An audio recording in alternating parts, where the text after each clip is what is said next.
Écho du pays. Écho du pays, c'est votre rubrique sociopolitique et culturelle sur Guérit TV Monde. Écho du pays, c'est le rendez-vous dominical sur le leader des Web TV.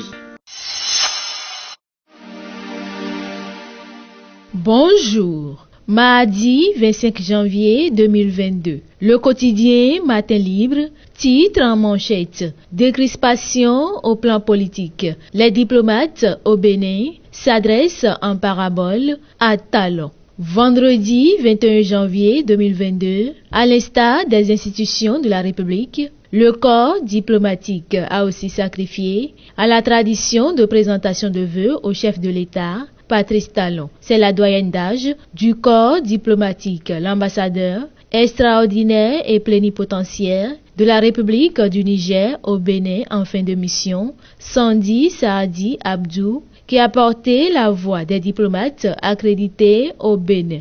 Dans son message, il y a, en parabole, un appel à la décrispation de la situation politique nationale. En fausse manchette haut. Pour plus d'impact de ces actions dans les collines, MTN Bénin prend langue avec les autorités locales. En fausse manchette bas. Environnement. Les effets de la pollution de l'air ambiant sur la santé sont à découvrir dans les colonnes du quotidien Matin Libre. À l'oreillette, coup de gueule. Un peu de respect pour le football féminin. Dissolution du CNDS. La CSTB approuve.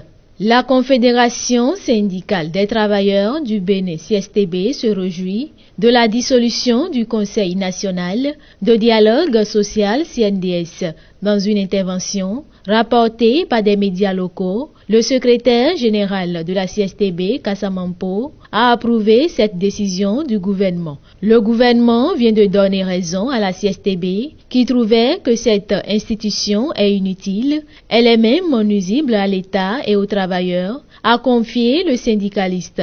Pour lui, le CNDS n'était autre qu'un machin inutilement budgétivore. Selon Kassamampo, la Commission nationale de négociation remplissait déjà le rôle du CNDS. Notons que la décision de dissolution du CNDS a été actée au cours de la séance du Conseil des ministres du mercredi 19 janvier 2022.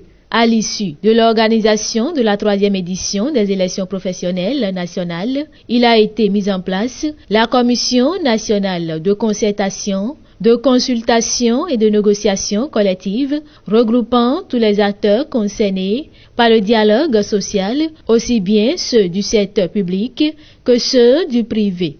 Sa mission principale est de prévenir les conflits sociaux en proposant des mesures visant à entretenir un environnement social apaisé. De ce fait, ses attributions intègrent dans une large mesure celles initialement dévolues au CNDS.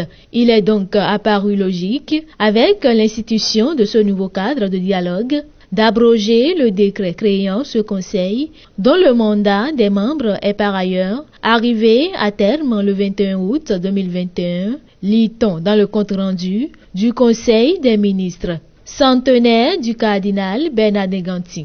Un nouveau livre, la primeur est à lire en page 9 du quotidien Matin Libre. Sainte journée à toutes et à tous.